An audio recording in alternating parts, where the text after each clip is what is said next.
Welcome, what's up, everybody? It is, of course, your boy Robert Winstanley alongside his best friend, Hollywood Sean Murphy, and this is the Pizza Palace. Sean, how are you, my friend? Robert, I'm doing so great. First of all, nice shirt you got on, my friend. Yeah, you too, man. Hey, I appreciate it. Yeah.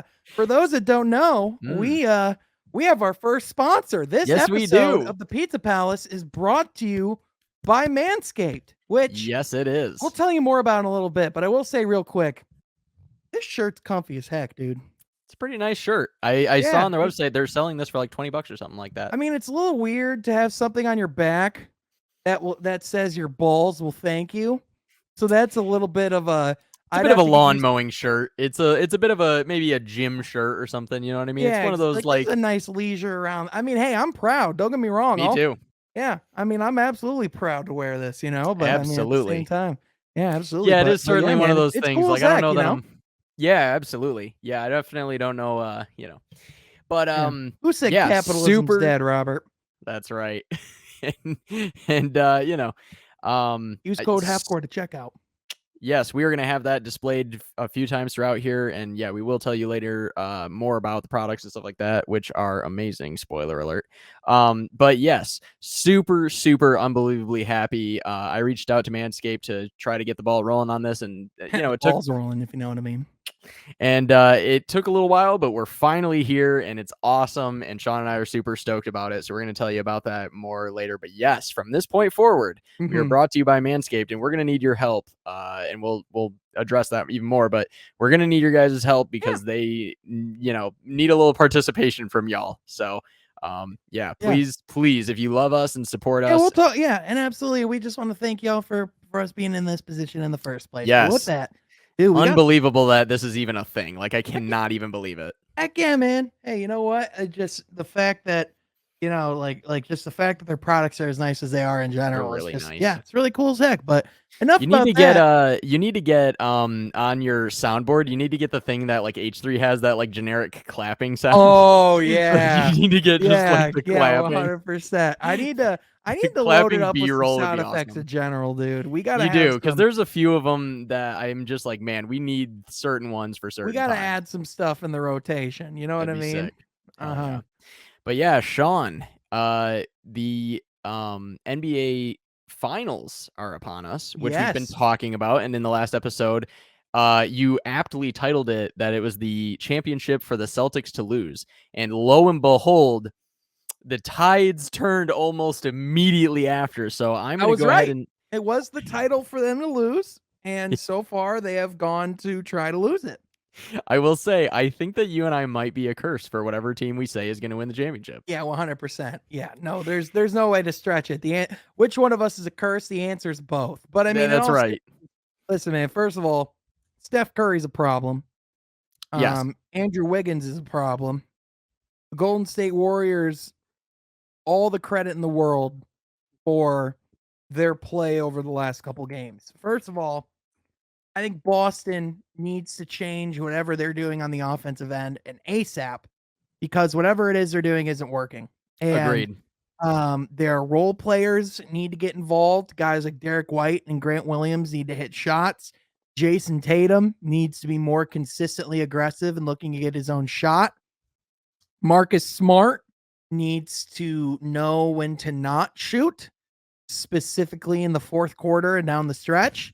This man acts like he's Kobe from time to time. And He's airball Kobe.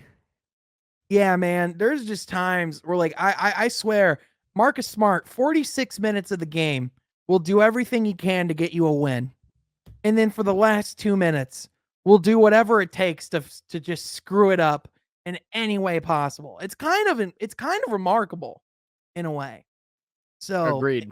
yeah, man. So it's just one of the and Jalen Brown, like there's only so much Jalen Brown can do. I mean, this guy's putting this team on his back almost every single night, and he's Right. like he went 5 of 18 the last game because like quite frankly, like when you're the only one consistently attacking as much as he is, it's like yeah, you're gonna have a hard time. So people talk about how suffocating the Boston Celtics defense is. The Golden State Warriors defense has a lot of credit that deserves to go their way too, especially again, Andrew Wiggins, a guy who we wrote out, or we wrote, Off. essentially, yeah, we wrote off. We wrote his story. His legacy was written. His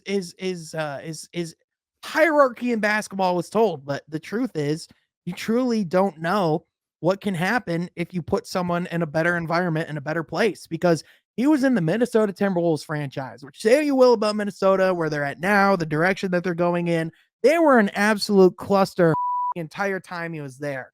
And so it's one of those things where, like, you can't possibly blame Andrew Wiggins for everything that happened there. Like, obviously, Right. he hasn't lived up to that number one pick moniker. However, these finals, absolutely he has. Yeah, he's been So pretty fucking good, I'd say. he has been suffocating on the Yeah. defensive end. Yeah. It's insane. So all the credit in the world to him. I mean, as of when this comes out, game 6 will have already happened. Yeah. I The Golden honestly State don't. Warriors definitely won the championship. We all know it. Game 6, Clay took over, I'm sure. We'll be watching game 7 on Sunday. You think so? Oh yeah. I think this, because here's the thing, man. Like, even in every single game, there's just points where both teams have looked evenly matched, and then eventually a team pulls away. You know what I mean? And like, I Sure. think, even this last game where they were tied 2-2, like the Warriors obviously came out and, like, at points it looked like they were dominant, but there were points where it looked like Boston was going to win that game. There were Sure. points where that team was very much up to the challenge. And it's interesting because we've seen the Warriors win when Steph has struggled. We've seen the Celtics win when Tatum has struggled. Yep. So, the interesting thing is going to be, and obviously it'll already have happened, but game 6 in the TD Garden, in a really difficult environment, I That's think, true. I know a lot of people are saying that, it's the Warriors have won the chip, but, like, I wouldn't go so far to say that yet. I think we've seen too much in this finals, just how tight it's been and how competitive it's been. And the physicality each night has been different from each team. So you don't know truly which version of the team that you're getting until really the game's happening. So I think you're going to get a really physical, really tuned in, really locked in Boston team that has lost 2 games in a row, Yeah. that knows that its season's on the line, Right. that knows that this is their last home game of the season. And if they lose on their home court, they don't know if they'll get back next year. So, Right. And that'd be devastating. yeah. So you're gonna see guys fight like hell. And so even though the Warriors, they know what it means to go in and close out a championship, and they're gonna be locked in and ready to go too. There's just something about your backs being on the ropes that Yes. And that the just means that you're punched, because you can't recreate that. You just can't. So Well, no, and this Celtics team is so good that we, in a way, wrote off that they were going to win the championship and that it was pretty much obvious. And if those Celtics show up, they very well still can, for yeah. sure. Yeah, and I think a lot of the points you made there were great, of the fact that you're at home, your back's against the wall. I mean, if the Celtics were to lose, it wouldn't be a lack of effort. Like, they're Right. gonna throw everything Mm-hmm. at this game, and if they lose, the only thing you can say is that they just simply got beat by the Warriors. Like, it On wasn't Yeah. like them making mistakes, I would assume, Right. Now something like that. I will say, Ime Udoka, Mm, I do think he could have made some more adjustments as mm. the series has gone on. And I do think that we're seeing the difference between Steve Kerr and Ime Udoka right now. I mean, listen, Steve Kerr is a multi-time champion as a player, multi-time champion as a coach. People forget, before he was a head coach, he was on the coaching staff for Greg Popovich. This guy has a tutelage in the game of basketball. So He's there one there of the greatest to ever live when it comes to basketball in general. yeah, I mean, is there exactly. anyone So more prolific or successful than him in the NBA's history in some level? Like, obviously, Jordan won more championships and blah blah blah whatever. But I like, would go probably like I would argue like Jerry West. yeah, maybe, yeah, yeah, Yeah, yeah. but, you know, that's the thing when you have to bring up names like that. That tells you where he is in the echelon as far as, you know, just winning because I don't know this if it guy's gets one of brought the up enough. yeah, I mean, he was put on the list of one of the 15 greatest coaches of all time, and a lot of people talk about, oh well, if I had Steph Curry, I'd win NBA championships too. But like, listen, man, that team became what it was when Steve Kerr got there. Correct. So, and it was because of the offense that he brought, and it was the system that unlocked the Splash Brothers to go and do what they did. And it's because of Steve Kerr that this team was able to develop and grow so quickly and be ready to hop right back and be in this situation. So, Absolutely. And also the thing I will note about this finals for sure is that at this point, I think it's fair to say that both teams that are in the finals deserve to be there, and they're likely the two best teams in the league right now fighting out for the championship as they should be. Because I know that, you know, there's times where a Cinderella story might happen, or a team that maybe shouldn't quite make it there and then gets kind of dusted in the finals, stuff like that, whatever. This is very much not the case. Like, yeah. these two teams very much deserve to be where they're at, in every single way. So, Oh yeah, without a doubt. it's been a good finals. Yeah, and no matter what happens, I mean, I do think I think for Boston, like let's say they lost the championship, right? Sure. I mean, first of all, I think you're proud with the steps that this team took this year. You didn't, you know, no one expected Boston to be in this situation, and the No, fact that we they're talked a lot of shit about them at the beginning of this season, yep, assuming that they were and going to regress. myself included, man, Yep. I was not high on this team, and now it seriously looks like they are a true point guard away from a championship. Oh yeah. So go go sort that situation out. Go address the point guard position. Go get a true guy alongside Marcus Smart and Jason Tatum and Jalen Brown. See if you can figure that out without losing Smart. Go add talent to this team, man, because they're so close. And you know, and here's the thing, like I said, they very much could win this game tonight, and Yeah. we could very much be looking at a game 7 Which I think would be in super Golden State. exciting and would be a lot of fun to watch. Yeah. Hell yeah, dude. A game 7 between these two is so cool because, like, on one hand you have the Warriors dynasty, you know, adding yet another layer to their legend and having yet another championship and adding to the greatness of the story that is Steph Curry, you know, and everyone else on that team, which I got to say, on some level, like, they're not underrated per se, but I do think that Steph Curry is one of those players that a lot of people are very ready each year, it seems, to be like, oh, he's washed, or like, oh, he was great. Like, man, he was one of the greats, or, you know, stuff like that. Like, people are ready to kind of be past tense with him. Well, Um, I think it was just because of the fact that the Warriors situation flipped so abruptly, going yeah, from being a top dynasty level team to being one of the worst teams in the entire league. I think it was just because of the injuries that Steph has had. I mean, he missed a lot of the 2019-20 year with a broken hand. right, Comes back literally the next week, COVID shuts down the entire league. So, you know, and then, you know, this past year goes out, has an awesome season. We see Steph is still awesome, but that team wasn't ready to do right. anything serious. And so I think people just thought that we were going to get that same Warriors team from last year. I mean, we knew Clay was going to come back, but like we didn't know when. And if he did come back, we didn't know what version of Clay we were getting. We didn't know how good he was going to be. And now we see that they have Jordan Poole. They have all these guys who kick ass, you know, like all these young guys who have progressed and taken it to the next level. And so those things change your fate and change the equation quite significantly. It's true. It's true.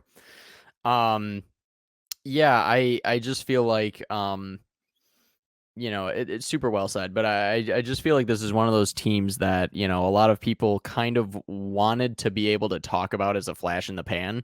But every time people are ready to write off Golden State and be like, oh, that was a fun moment, they have another one. And then it's just like, oh, well, I guess the moment's not over yet. And then it's like, oh, well, maybe now it's done. And then they just keep winning. So, which I kind of like. People are just so ready to like write off dynasties and ready to kill them. And the same thing with hockey right now, and we'll get into that a little bit later. But people are ready to write off the Lightning, like, oh well, it was fun. They won 2 championships, good for them, and moving along. And it's like they might be still going, like guys. Everyone's ready to kind of move on. But yeah, no. Super exciting for both franchises because either adding to the legacy for the Warriors or, of course, the Celtics. It's been a minute since they've won a championship. Of course, they have won. Either are they at the most or second most at this point for They're championships, or is it tied for the tied? most with the It's Lakers. tied. Okay, So, yeah, so so it's the pretty greatest big. it's perhaps the greatest modern dynasty versus the greatest all-time dynasty, the greatest franchise. So, Yes, there's a lot of historical implications, and what a better way to wrap up season 75 than yes. game 7. Yeah, So, and especially with one of the greatest players to ever play in Steph Curry, yep, as well as having the duo of the Splash Brothers back together, with all the young talent that's coming up. You've got probably in the top 5 greatest NBA personnel of all time being Steve Kerr, both from the player perspective and the coaching yep. perspective at this point. I mean, Well, and then on the literally one of Boston the greatest side that's ever been. and then And on then, this yeah, on the Boston Boston side, side, yeah, just this kick-ass young team. yes, with all these bright superstars that are on their way up to be the next Golden State potentially.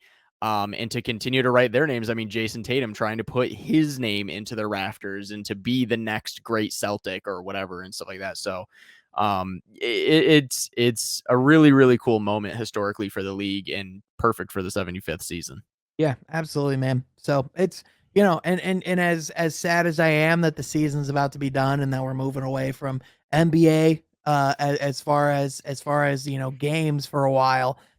The nice thing is that this is when the NBA off season begins. And we're already Mm, getting news about trades, we're already getting stuff mm. about the draft. And so it's kind of like it's like, all right, on to the next season. Let's go.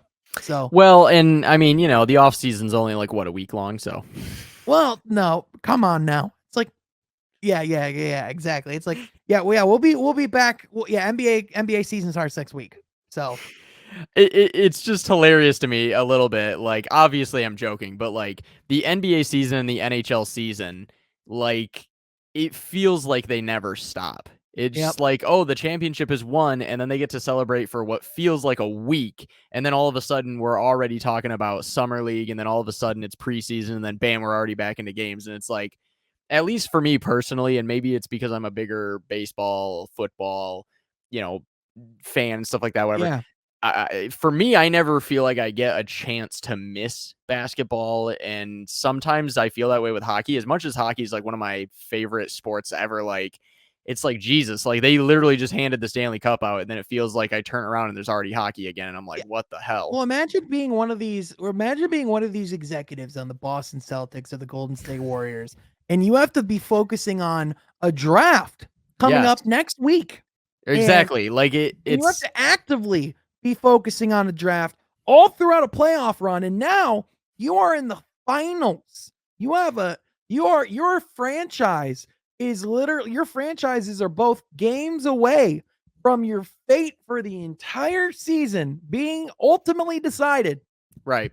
And by this point next week, they got to move on and focus on the next one. It's like, how crazy is that? With how much effort and time and dedication, the hours that you pour into, and it's all over. And then literally next week, it's like, all right, move on. Time to do it all over again. Honestly, I it's one thing that really frustrates me because I just feel like the heart grows fonder when you're away from it more. And I really think that the NHL season and the NBA season need to be shortened because it is a little ridiculous that like we're I almost at halfway through the MLB season and we're still talking about basketball and hockey. Like, why the fuck is there still hockey in June?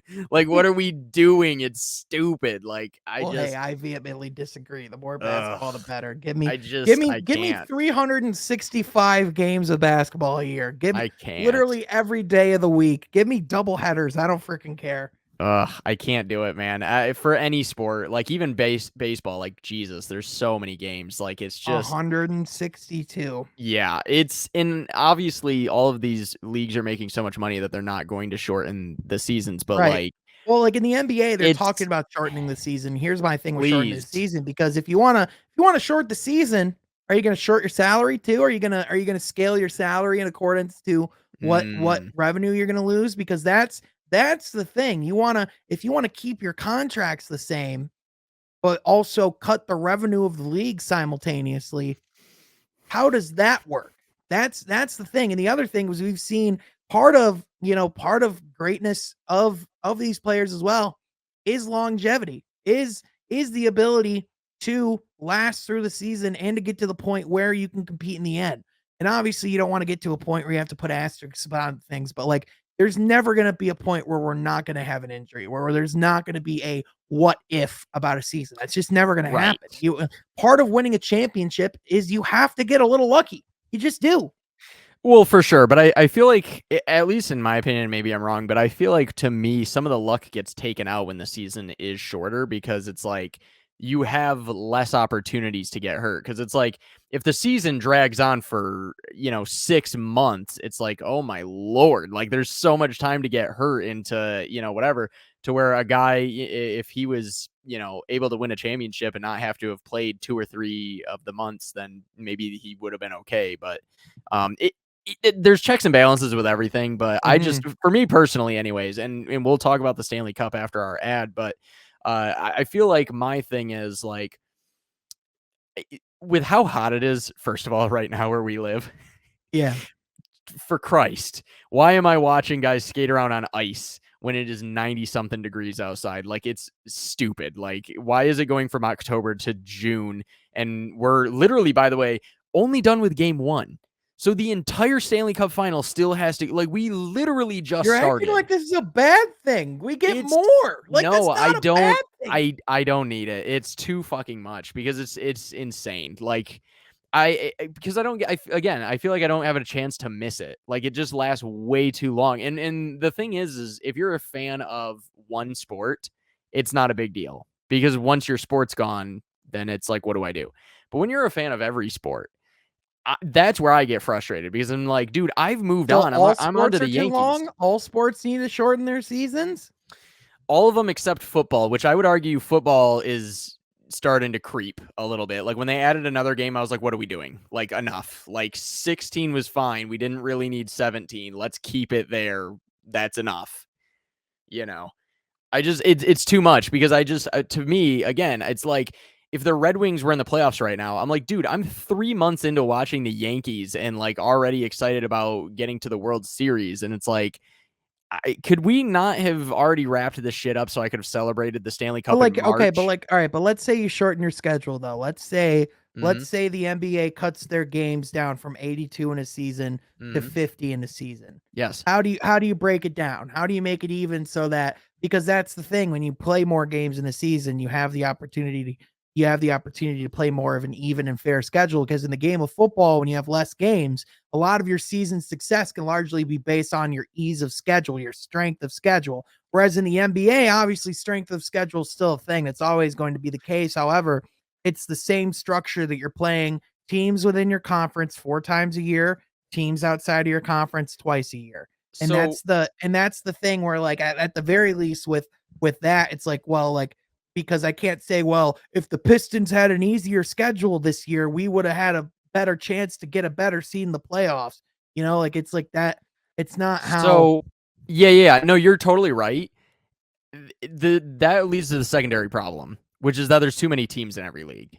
Like starting to get to the point okay, but that's just okay, but you're never gonna be able to cut down on teams though. Like you're never just gonna be able to go, let's just get I do have a solution for that. I do have a solution for this. The solution is and because of here's the other thing is that there's not enough incentive for a lot of bottom feeder teams that are perpetually awful. So what you do is you have essentially a Class A NBA, NFL, NHL, so on and so forth, right? You have a Class A bracket, which is half of the league, and you have a right. Class B bracket, which is the other half of the league. Now, the Class B bracket does not get to compete for the championship. They're the relegated bracket. So essentially, what that means is But that doesn't they are that battling kill a each other for team? position. But doesn't that No, kill a team though? Well, like, doesn't that just like take out the checks and balances because the team that has the most money and most resources and all the wealth can go be in Class A forever, and the Los Angeles Lakers are never not going to be relegated because they're going to have the top payroll. That's where players are going to want to play. That's where people are going to be able to be. And then you have these teams like let's say Detroit. That does that mean they're just mm. never going to be like the Sacramento Kings? Are they just never going to get out of the B League? And why would fans pay attention if they're in the B League? That's the other problem. So the way to address that is two things. Number one, the cap needs to be harder. There needs to be less exemptions. Like you can't have luxury taxes and all this kind of stuff. It needs to be a literal hard ceiling cap where there is no such thing as money. And in essence, in other words, the revenue is shared to where every team has the same financial opportunities to where no Oh, and team they're has not going to more go money. for that. That hell no, they're not going to go for First of all, that. they technically do have that. The only problem is that they add all of these bullshit exemptions like luxury taxes and such on and so forth that allow these richer teams to be able to break the cap. What is the point of having a salary cap if it's essentially optional? That shit needs to stop. You cut out the luxury taxes Well, and the you're paying ability a to go well, you're over paying a the hard cap. premium, but it's a But ridiculously that's high bullshit. premium. I don't care. You take that out completely because there's teams that don't care about that cap. And that's the problem. In like the New York Yankees. In baseball, baseball's fucked. So Well, baseball yeah, it wouldn't work. baseball's fucked. That's a whole different thing. But But basketball, but the salary basketball. cap So is so still there. specifically right it is, but it's not hard enough. The problem is that there Well, I mean, yeah, is you are seeing the Warriors. They do have by far one of the highest payrolls in the league. so the problem is that you should the cap needs to be a literal actual ceiling that is impossible to go over. That's rule number one. Right. Rule number But two is but that the B class, whatever the top four teams are, they move to the A bracket the next year, and the bottom four A's swap to B.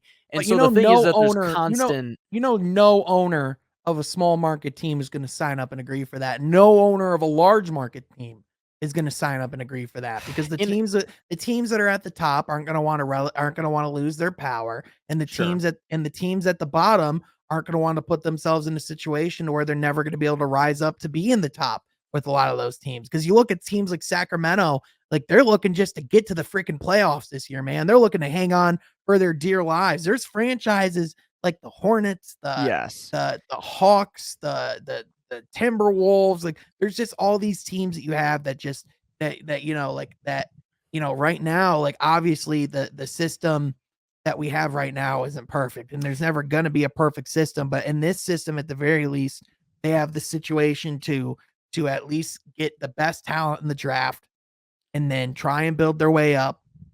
And now Well, there's the a draft plan. would remain the same. In fact, Right. actually, the draft would be that the only way to get a top draft pick would be you'd have to be in the bottom quarter of the B league. But the other part of it is too, by the way, is I actually completely disagree with the fact that the smaller market teams are trying to make the playoffs because I don't think the Kings are. I mean, they are, but they're really not. Like Well, ultimately, they the are. owners are They like trying to literally make money. this year the entire thing from top down is they have to make the playoffs this year. They're like That they're didn't starting to work. spend more money. They're trading for more pieces, and they're even waiving that pick that they have at the fourth to try and Sure. go get a veteran with the goal of making the playoffs this year. Like they're like it might not seem like they're trying to make the playoffs. The sad thing is they really are. They're Right. just bad at it. But so take this scenario though. Like the thing is that you have a team like Sacramento, right? Their fans don't give a shit because they know that there's no chance for them to make the playoffs or really make any noise right now.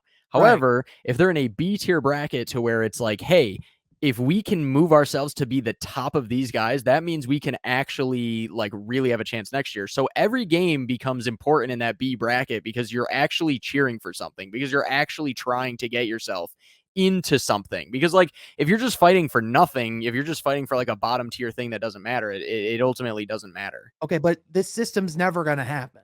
No, I know that in America, like America, it's just because we're fucking stupid and we won't do what makes honestly logical sense. But it's what they do in the Premier League, and that's fucked mostly because they have the baseball problem where they don't have a fucking salary cap. And so you get Right. teams like Manchester United, Manchester City, Liverpool who are able to spend this money, so they're always at the top. Well, and that's my point. Those teams are never going to be in jeopardy of being out of the Premier League And there are Right.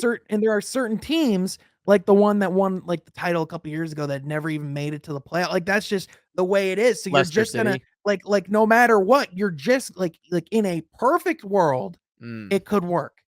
But Well, there's no, not it's just the salary cap. the way that we see sports and corruption all the time with the Mm. NCAA, with the NFL, like with almost every major sports organization, we see some form of corruption. This almost opens the door and just allows a lot of corruption to take place because it kind of relies on the system to be held together by everyone and to be put in place that way. Yes and no. I think that the problem with the Premier League is just that they have no salary cap. I think if you put a salary cap on it, honestly, I could see Manchester United getting relegated fast because the problem with Manchester United is that they spend a lot of money and a lot of times it doesn't fucking work. Like really, really doesn't work. And Right. the thing But is that like, but because they have endless resources, they're able to continually put band-aids on their mistakes. If they had a mhm. salary cap, they would have to live with a lot of these bad contracts that they continually put themselves in. And you would see teams that do things intelligently like Wolverhampton or Yeah, Leicester or let's any of these others. yeah, let's just move on. I mean, well, we're not talking soccer. Like No. I we're get that. I get that. But my ultimate point though is that I do think that this would incentivize smaller market teams to try harder. I think it would actually give them something to work hard towards, and I also think that it gives a broad enough penalty to teams like the Lakers, who sometimes kind of need to be kicked out, for a little bit to kind of reset and whatever as other teams make it to the top. Well, I just think that it would make but that things more already does kind interesting. of happen though through the playoff system. You're eliminated through the playoffs. You have your time to be out in the bottom of the league. You're rebuilding your team. You're in the draft lottery. Isn't that not what the playoff system is now in a way, where you have your time Sure. where you're not in the playoffs, and then when you are towards the point of contention is when your team rises up in the rankings.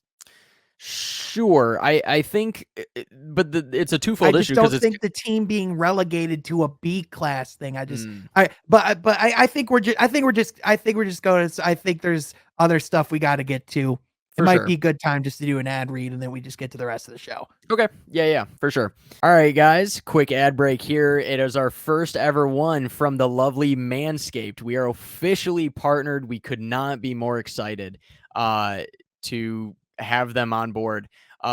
They sent us these amazing packages. They sent us this travel bag, which is, I believe, like a $40 travel bag. And I got to tell you, Yeah, it is really, really nice. They sent us, all kinds of stuff. They sent us oils. Oh, yeah, here we go.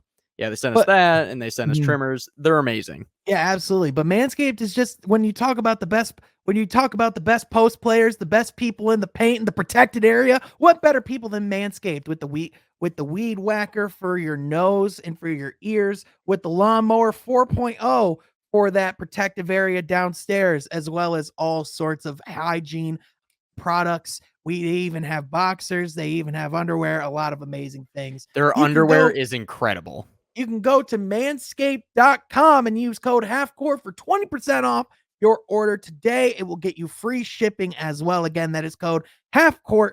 That will get you 20% off and free shipping on your order at manscaped.com. Again, there is no better player in the post game today than our friends at Manscaped. There are a few better friends in the game of hygiene, whether it's lotions, shampoo, and conditioner, t-shirts, boxers, everything they have is super incredible. You be sure to use the code halfcourt at manscaped.com today and Please, be it sure to helps us support the more than you podcast. realize. If you want to support the podcast, go to Manscaped and use code halfcourt today. Thank you to our friends at Manscaped for sponsoring the pod. Yes, it is Father's Day coming up very soon, so please, now is literally the perfect time. It helps us more than you could ever know.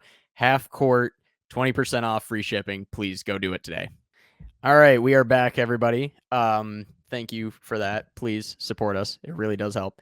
But yeah, Sean, so one of the things I wanted to go over was the Stanley Cup a little bit, but I think we covered it pretty well for the most part of like, well, we didn't, but I started talking about hockey. Game 1 just recently happened. The Lightning ended up losing in overtime to the Avalanche. Should be a really good series. It's going to be really, really awesome. And it's kind of a similar situation to the Celtics and the Warriors, where you have a team that could potentially win their third championship in a row, and another team that has traditionally been really good and had a dynasty going for a little while till the Red Wings interrupted it. But anyways, so it's a very exciting time for that. Of course, my beloved Vegas Golden Knights finally have a head coach. I'm super excited about that. Yeah, they were quick Finally. on that. Yeah, relatively speaking, sure. And what's nice about it is that they really waited until the full pool was available of like, okay, who all is actually going to be available, and they combed through everybody, and we ended up choosing the ex-coach of the Boston Bruins. I'm extremely excited about this because I think he was a great coach for them. I know their fan base was extremely pissed when they let him go, and I could not be happier that we ended up stealing him essentially. And I think that, fingers crossed, I think he's the guy that can easily get the Golden Knights over the hump and finally win the championship. I just think they made a big mistake when they got rid of Gerard Gallant. I really, really hated, I'm blanking on his name right now, but our current coach that we had that we dismissed. So I think that this is a nice course correction that's going to get everything back on track, and I'm super happy about it for the Golden Knights. So, Yeah. and the Red Wings are going to probably get a new coach soon. Yes. I'm really hoping that we get the right guy. I don't think the Red Wings need to go get another filler coach. I think they need to get. No, I think Yzerman needs to take his time and make sure that whoever we get is the right guy. And I have full faith. me too. I'm In really, some ways, I wish he got the guy that the Golden Knights just did, but well, I mean, hey, my guy is still out there on the market. Who I want us to bring in. who's that? The coach from the Islanders, Tortorelli. No, you're thinking of Barry Trotz. Oh, Barry Trotz. Yep. Yes, Barry Trotz. Yeah, John Tortorella actually might be the coach of the Broad Street Bullies, the Philadelphia Flyers soon. But yeah, Barry Trotz I think would be good. I actually think he would be a really good fit for Florida, actually. But Florida hasn't technically vacated their coach yet, so I guess we'll see what they end up doing. I mostly, and the reason I say that, I love Barry Trotz, I really do. I think the problem is that he's a win now kind of coach, and I don't know that the Red Wings are win now quite yet. We would have to make a lot of moves in the offseason if we were going to get a Barry Trotz type guy. I love him, and I would love to dream, and I think he'd be good for us because he's a win now kind of coach. I just have some doubts whether or not the Red Wings are in that position quite yet to go for that. That's why I think that he'd be great for someone like the Panthers that are literally like, they should have won the championship this year. They just completely shit the bed. So like if they could get someone like Barry Trotz, I think that could easily put them over the hump and win the championship. As far as the Red Wings go, I honestly don't know who I want as a coach. I have full faith in Yzerman as well, but yeah, we need a guy who's going to be ready for what we have. I think the previous coach was perfect for what the Red Wings were. I think that we need a guy that is, ready for this next leap, to be ready for young guys, to continue to build on them, to be ready to bring in some stable veterans. So who would you bring in? Of the current pool, honestly, the Golden Knights one, I'm actually really pissed that they didn't end up with him, because I think Barry Trotz would have been perfect for the Golden Knights as well. A guy who's a win now, big name kind of dude or whatever, and then bring in, blanking again on his name, but the guy who the Golden Knights just signed from the Bruins. I think he would have been good, to be honest, because I don't think he's a guy who's necessarily a win now. I think he's a good intermediate coach that can Bruce Cassidy swing both ways. Yeah, Bruce Cassidy. So I think I honestly, if I had the choice, probably would have been it. I know a lot of people are really on this train of trying to get us to get Sergei Fedorov. I don't think that's. I think that's complete nonsense. I don't see that ever happening.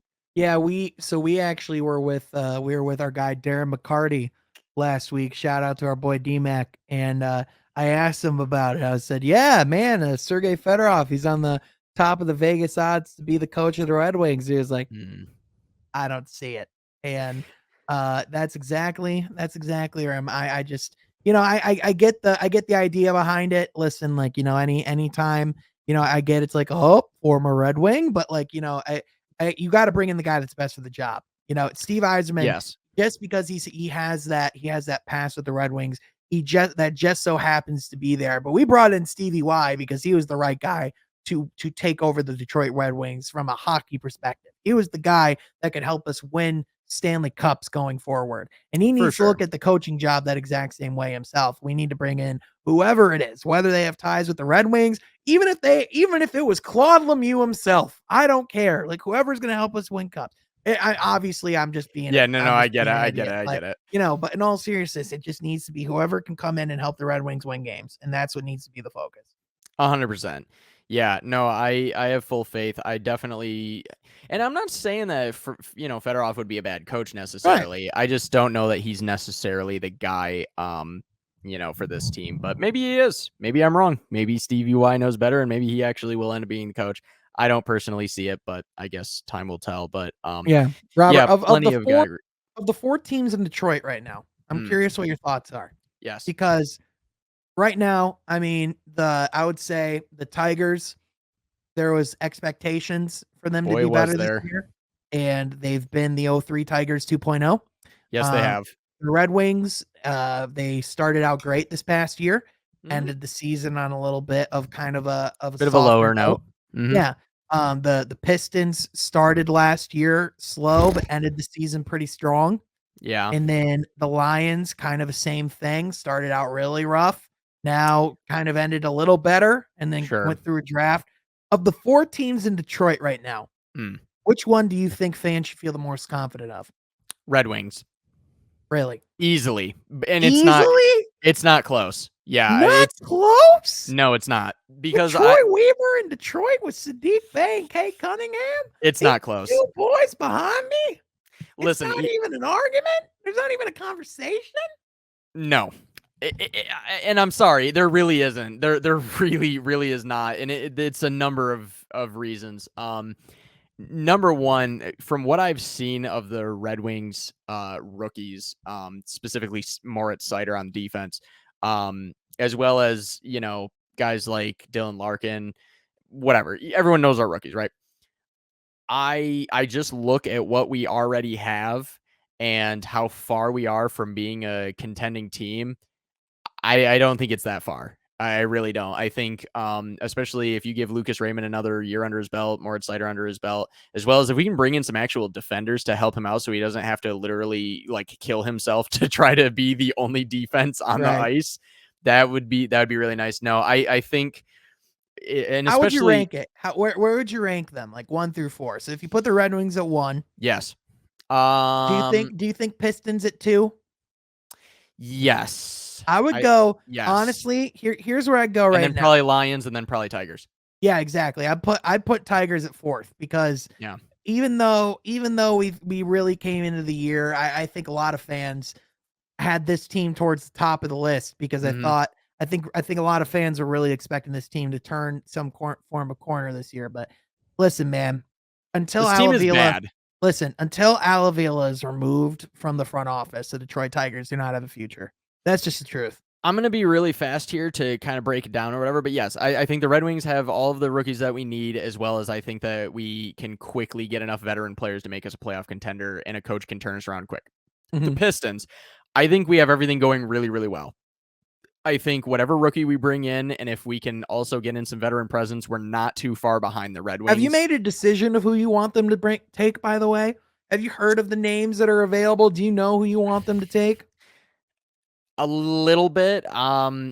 As far as who I want us to take, I'm unsure at this point because we got a lower draft pick than I expected, and so now we're a little bit into the weeds of some of the guys that I know significantly less. Hey, So that's totally okay. That's yeah, at totally this okay. point, I'm a little shaky on it, but I do think that they are in a very similar position to the Red Wings. I think that they're just a few years behind them, essentially, in like the process. Yeah, I think they're super close, and I think that the Pistons easily will be a contending team in the not distant future.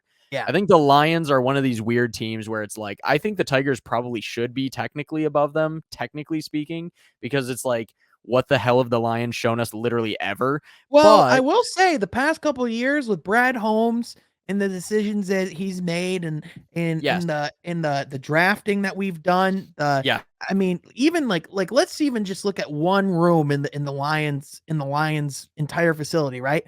Let's Mhm. look at the wide receiver room since Yeah. Brad Holmes has showed up. Look how he's flipped that overnight, going from having some of the least talent in the entire organization, or in the entire association Yes. at that position. And now we have Amon-Ra St. Brown, we have Mm. Jameson Williams, we have Mm. DJ Chark, we have TJ Hawkinson as a pass catcher at tight end. We bring in When he's Devin healthy. Funchess for tight end depth for the I saw hell of that. it. Yeah, but I mean, I like, will there's say some they talent are there, man. there is. There definitely still needs some level of work, but I will say the Of one thing that course. I'm unbelievably impressed with is that wide receiver core, when I looked at it going into last season, I was like, these are fucking nobody. This team is going to be ass. I thought that they were going to pretty much just turn over the ball like every game. I thought for sure they were going 0-17. I was like, this team is completely fucked. Yeah. They proved me wrong. They really did. And honestly, the talent has been there in a way that I didn't really fully expect. And they have a lot of really, really good foundational guys as well that they've been drafting, and they've been doing really, really, really, really good with that as far as the defense and offensive line and stuff like that. So I will say I think that the Lions are actually in a reasonably decent spot. The reason why the Tigers end up last is honestly, it's not that they don't have the talent per se. I think that there's two things here. Number one, the health has obviously been somewhat in question for Yep. some of their guys. Secondly speaking, a lot of these young guys are not exactly panning out so far the way that we expected, particularly in pitching. I think that that's obviously still in the works. I'm not saying anyone's a bust, and I'm not Yeah. saying that these guys suck, and I'm not saying that they won't go on to win Cy Youngs, blah, blah, blah, whatever. Well, it's tough when Casey Mize, your number one overall pick, has to go get Tommy John surgery Right. in one of his first big years in the league. A year where he was really supposed to, you know, be one of our go-to guys in the rotation. And now, Right. and you know, and obviously you still have Tariq Skubal, who's looking like a guy who can be an ace, a guy who's playing really Yeah. good baseball. You know, Sure. you have young talent, and you have guys like Spencer Torkelson, who, even though he hasn't always looked great, he's shown a Yeah. lot of promise and reason to be optimistic about his future. But then you go to signings where, listen, man, I'll just say it. I was wrong about Javier Baez straight up. I tried to warn You Detroit did, so hard. you I did, tried you so hard, did, and I wasn't you even trying to did. be a dick about it. No, no, but listen, man, there's a time where it's just, you just gotta say it about a guy. And with Javier Baez, let's just say it. He has lost all confidence in himself as a hitter. He's lost all plate sense, and it And might he does not it all be the time. I've fixable. been saying this, man. Like, it's one of those things where when Javi is on it, he's amazing and everyone loves him and he's a great guy to have on your team and you think he's great. He did that for the first like 2 weeks of the season and everyone was like, "Oh my god, this is the guy that we signed." Yep. And I was like, "Just wait. Just give it time because the real Javi's going to show up because he's done it at every other club that he's sure this does that. He loses the plate completely. He starts swinging at literally everything and he's starting to just look like Gary Sanchez but worse." It is what Yeah, it is. man. It's everything that I told Detroit fans he was going to be, and no one wanted to believe me. I was just being a dick and a Yankee fan and blah, blah, blah. But I was right, so I don't know what to tell you. But Yeah. I don't think it's a terrible signing. That's the other thing, by the way. I mean, it's not a good signing, but I think for 6 here's the years, thing. 160 million, it's a terrible signing. It's not, yeah. Here's the thing. If they can somehow work with him to get him to be a consistently good version of Baez or even close, he Yeah. can be great. He's such Yeah, a and frustrating that's why player. I don't think it's chalked, because I think with AJ Hinch, you Yes. have one of the best managers in baseball. You have a staff that wants to work with him to make it right.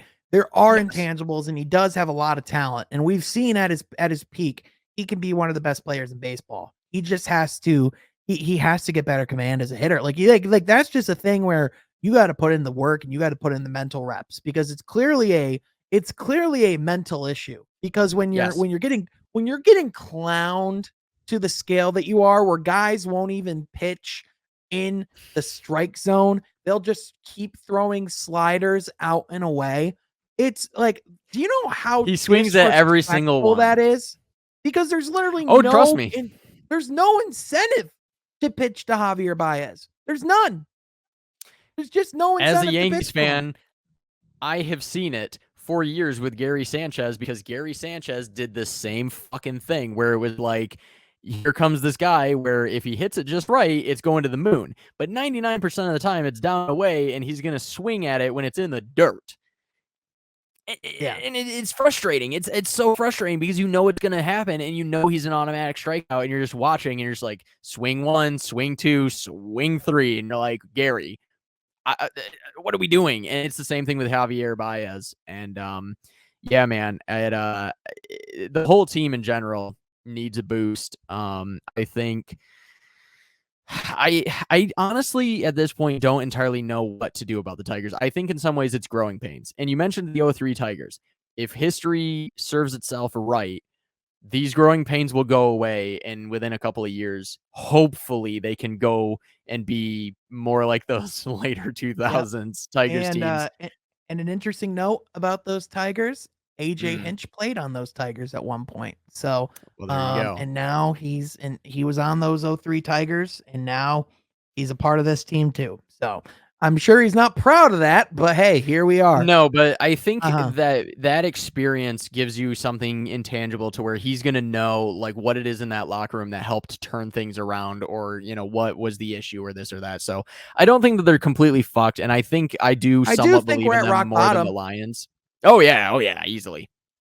This is honestly so much worse than I could have ever expected. Like, I'm absolutely shocked at how bad it is, and I'm kind of speechless because usually I feel like I can point to something, even if I'm not the most knowledgeable sports fan in the entire universe. I can usually point to a few things that I would address that I feel like would fix the team.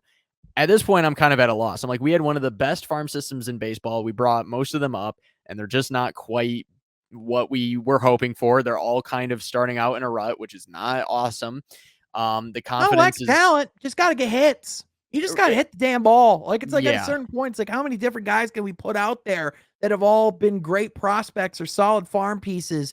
It's just hit the damn ball. yeah. Like, The just the the prospects, and the thing is you have elite prospects, and they're only elite as long as they live up to their potential.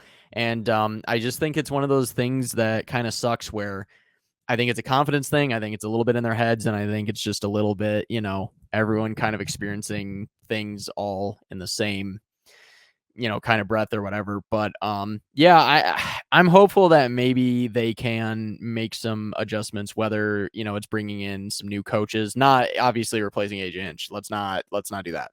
Um, but as certainly the far as hitting staff. right, the hitting coach and stuff like that, whatever. Like, I think that there's some improvements that could be made, maybe staff wise there, as well as in the off season. Evaluating what positions can we upgrade.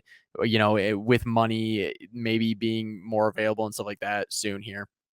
And just seeing like what kind of guys can we bring in to continue to bring in veterans that can continue to teach these rookies, because that's the other problem is that we don't have the greatest veteran presence. I think some of the veterans we have, I don't think are conducive to helping young rookies, right? So, like, Mhm. I love Miguel Cabrera, but Miguel Cabrera, I do not think is the type of guy that is exactly a great mentor to like young players and making them great. I think he's a great individual player. I don't know that he's like a great like team He's a captain lead kind by of guy. example, but he might not be the guy that puts your arm around his shoulder and mentors or anything. Right, and I don't think he knows exactly how to necessarily, like, teach what he's doing. I think he just does it, right? Mhm. And Javier Baez, he's still a little too young to be, like, one of these aged veterans. He's still trying to prove himself. He's still trying to establish, what he is. He's got a huge ego. He's young, all of this kind of stuff. He's just not the guy. He's just not that dude in the locker room. So, You're just not that um guy, pal. he's just not that guy, pal. So I think that's honestly some of the most unfortunate parts is that most of this team is so green behind the ears that they're all kind of learning together. But the same thing could be said about the Pistons for a while now. So it's one of those things where like there's not exactly a veteran presence on that Pistons team. You know what I mean? Like Yeah, the yeah, for Pistons are sure. kind of just all learning together. It's the reason why, as talented as I think they will be, But and as but much as I believe in the Pistons. the difference is though, no one was expecting the Pistons to make a playoff run this year. I mean, no one Yes. that was being realistic. I mean, it's like for the Pistons, it was like this was like the first year we brought in Casey Mize. You know what I Yes. mean? This was like this is like it's very much like for us, it's like if the only thing we had was if Spencer Torkelson was on the roster and That's nothing true. else. Because with the Tigers, it's Spencer Torkelson, but it's all these other guys too. It's all of Yeah, yeah. this. It's this lineup that's supposed to compete for the Central Division. When it's like, well, we know that very much did not happen. Whereas with the Tigers, whereas with the Pistons, it's like, well, you pretty much ended up right about where we expected. That's kind of where I expected them to end up. They ended a little lower than I expected, a little bit, a little bit. I felt like I was hoping the Pistons would take just a little bit more of a step forward. No playoffs, obviously, Jesus, but like I expected them to be a little bit better. I am hoping for a decent bit from the Pistons next year. Obviously, not playoffs still, not even playing, but Mhm. I am expecting them to be a semi-competitive team Oh, they're because going to I be would way more say competitive next year. when you finish in a position to where it is feasible that you could get the number one overall pick, you're a non-competitive team to me. As good as they Yep. looked a lot of the time and as good as they were some of the time, that's non-competitive. So Yep. to me, there's a difference between being a professional team and being a competitive team. I would like to see Mhm. them be a competitive team. Yeah, Yeah. the Tigers, it is upsetting. Like the fact that the Guardians are potentially actually going for first, they've actually had a really good run, is insane. The fact that the White Sox, as bad as they've been, and the fact that their fans are chanting to get rid of La Russa, like they're still ahead. Like it's mind boggling just how bad the Tigers are. And this division is so strange. It's Al Avila, man. It really is. No, for sure. I think that he's certainly an issue. But I He's will the say, issue. yeah, for sure. But anything can happen for sure. It's one of these strange things too. Like, I will say this very quickly as we wrap up. The Yankees, and I know no one wants to hear this right now because they have the best everything in baseball right now. In fact, they are on pace right now to win the most games in a season ever in MLB history, as well as Aaron Judge is on pace to hit the most home runs in a single season. So they're doing Insane, okay. They're doing insane okay. stuff going on with them. But last year, I would like to remind everybody that they almost missed the playoffs. And this is almost the same team, like almost Yep. pound for pound the same team. They made a few small trades. They didn't make any big trades. And so it's just one of those things where, I mean, and even last year, Judge was healthy most of the year, and so was Stanton. Like, it wasn't like those guys were out all year, and that's why it happened. So, and now all of a sudden they're having these career years. So things happen for sure. And I'm not saying that the Tigers are going to be the Yankees next year, but the fact remains is that baseball and sports in general are a strange and fickle thing. But Yes, they are, man. I'm very happy, obviously, as a Yankees fan, that everything's going on, and I cannot believe what I see every single night. But I feel extremely, extremely, bad for Tigers fans and disappointed in the team because I really was hoping for more because the city really deserves it. It does, but again, they're gonna have to find it in another way, and it's gonna have to be at another time. And Yeah, I just think again, it really comes down to, we see with every other team in Detroit.